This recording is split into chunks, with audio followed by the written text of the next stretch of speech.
अस्सलाम वालेकुम। आज हम जिस टॉपिक पे बात करने वाले हैं वो है सिंपल हार्मोनिक मोशन SHM। क्योंकि ये सीरीज़ का पहला वीडियो है तो मैं बिल्कुल बेसिक चीज़ों पे बात करूँगा। तो सिंपल हार्मोनिक मोशन को समझने के लिए सबसे पहले हमें समझना होगा कि ओसिलेशन क्या होता है, क्योंकि ओसिलेशन का ही एक स्पेशल कैटेगरी होता है, वो होता है सिंपल हार्मोनिक मोशन। और ओसिलेशन को समझने के लिए हमें ये देखना होगा कि पीरियडिक मोशन क्या होता है, क्योंकि पीरियडिक मोशन का ही एक स्पेशल कैटेगरी होता है ओसिलेशन।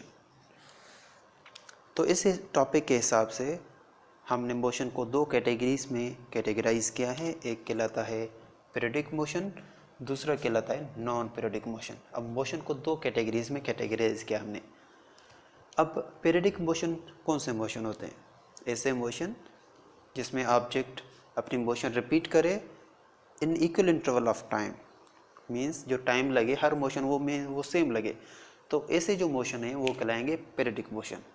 जैसे solar system, suppose this is the sun और ये जो अर्थ इसके अराउंड रोटेट कर रहा है। अब ये जो अर्थ हमारे पास है सर्किल में, तो इसका जो मोशन है वो पीरियडिक मोशन है, क्योंकि हर बार अर्थ को एक कंप्लीट रेवोल्यूशन में जो टाइम लगता है वो अप्रॉक्सीमेटली 365 डेज लगते हैं। तो ये मोशन कहलाएगा पीरियडिक मोशन। इसके अलावा जो दूसरा पीरियडिक मोशन का बेस्ट एग्जांपल है वो है पेंडुलम। जैसे कि ये वाला एक ऑब्जेक्ट है, मास, जो कि किसी स्ट्रिंग के साथ कनेक्टेड है। अगर हम इस मास को सर्टेन डिस्प्लेसमेंट में लेके आए एक्सटेंशन में, और उसके बाद अगर इस मास को छोड़ दें तो ये मास इस तरीके से मूवमेंट करता रहेगा। अब ये जो मोशन है ये भी कहलाएगा this is a periodic motion. अब दूसरे देखें, दूसरा है नॉन पीरियडिक मोशन।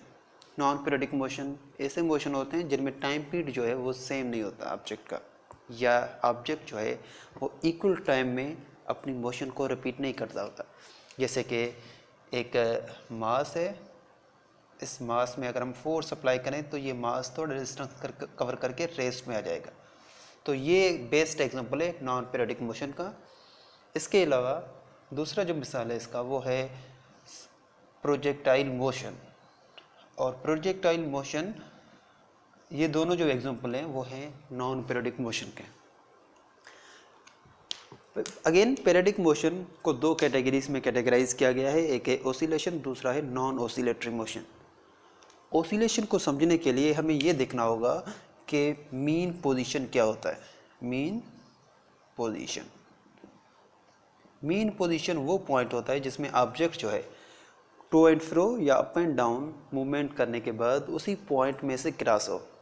जैसे कि ये है, ये ऑब्जेक्ट कंटिन्यूसली चाहे इस तरफ जा रहा हो चाहे इस तरफ जा रहा हो, हर बार ये अपनी मीन पोजीशन क्रॉस कर रहा है। इसको मीन पोजीशन कहते हैं क्योंकि इस पॉइंट में जो टेंशन फोर्स होता है वो बराबर होता है वेट फोर्स के mg के साथ। तो ये वाला जो पॉइंट है ये कहलाएगा मीन पोजीशन। इसके अलावा जो दूसरा हमारे पास एग्जांपल है मीन ओसिलेशन का वो है मास स्प्रिंग सिस्टम का। जैसे कि मैं यहाँ पे बना रहा हूँ,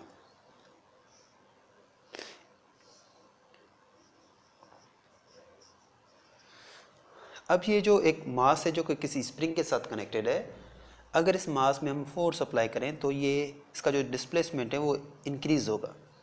फोर्स अप्लाई करने के बाद अगर छोड़ दें तो ये मास टू एंड फ्रो मूव करता रहेगा। तो अब कहेंगे कि इसका जो मीन पोजीशन है वो है ये वाला मीन पोजीशन, और इस बॉडी में जो मीन पोजीशन था वो इस पॉइंट पे था। ओके। अगेन दूसरा है non oscillatory motion. Non oscillatory motion means ऐसे मोशन जिसमें ऑब्जेक्ट जो है वो अपने मीन पोजीशन के दरमियान मूवमेंट ना करे। नॉन ऑसिलेटरी मोशन का जो बेस्ट एग्जांपल है वो है ये वाला, this is the example of non oscillatory motion. Again oscillation divide होते हैं दो कैटेगरीज में, simple harmonic motion and non simple harmonic motion.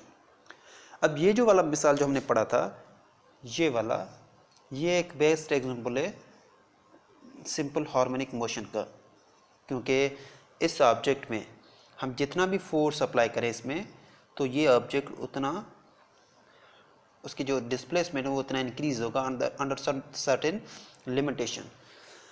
उसके बाद सपोज इस मास को हम इस पोजीशन पे छोड़ देते हैं, तो इसका जो एक्सेलरेशन की डायरेक्शन होगी वो होगी इस तरफ, चाहे इस तरफ हो, चाहे अगर हम इस मास को कंप्रेस करके यहाँ से छोड़ दें तो एक्सेलरेशन की डायरेक्शन जो होगी वो इस तरफ होगी। इट मीन्स जो एक्सेलरेशन है वो एक्सेलरेशन डायरेक्टली प्रोपोर्शनल है डिस्प्लेसमेंट के साथ। जितना आप डिस्प्लेस ज़्यादा करेंगे उतनी इसमें एक्सेलरेशन बढ़ जाएगी। और इस एक्सेलरेशन की चाहे इस तरफ हो चाहे इस तरफ हो, इसकी जो डायरेक्शन होती है वो हमेशा टुवर्ड्स मीन पोजीशन होता है। तो इसकी वजह से हम यहाँ पे नेगेटिव साइन देंगे।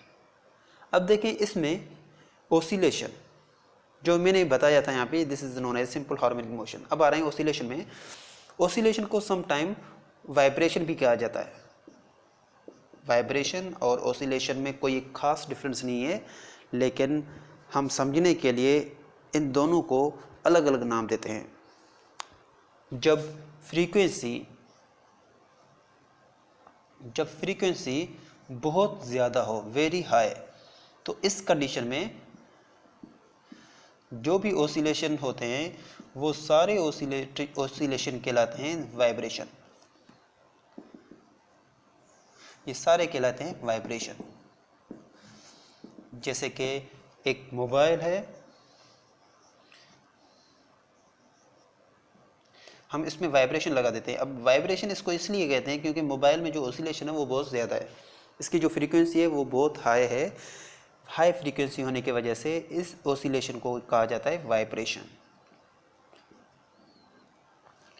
ठीक है, ओके, अल्लाह हाफिज़।